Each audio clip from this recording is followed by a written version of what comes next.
आमचं प्रथम प्राधान्य महाविकास आघाडी म्हणूनच व्हावं असं होतं.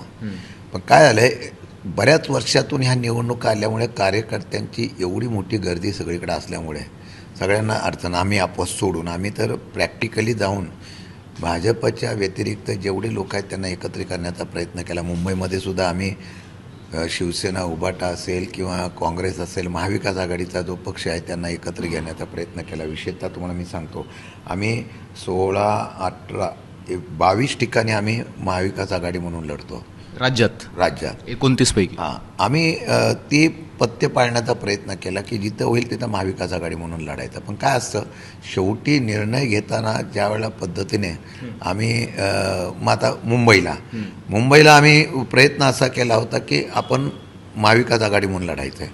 मग उद्धव बाळासाहेब ठाकरेंनी मनसे घेतल्यामुळे काँग्रेस म्हणले की आम्हाला मनसे चालत नाही.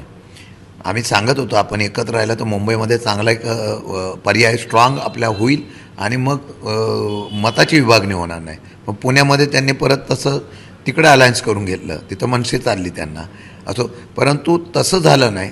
पण तरीसुद्धा आम्ही काँग्रेसलासुद्धा आम्ही चर्चा करत होतो. आम्ही अपेक्षित जितक्या मागितल्या होत्या 50 जागा मागितल्या होत्या, त्यातल्या काय मिळाल्या असत्या, पण काँग्रेसची तिथं प्राधान्य दिलं, शेवटी नाही झालं. मग उद्धव बाळासाहेब ठाकरेंच्या पक्षावर आमच्या कंटिन्यू चर्चा चालू होत्या. तिथं आम्हाला जागा कमी मिळाल्या, पण आम्ही तिथं त्यांच्याशी अलायन्स करण्याचा निर्णय घेतला.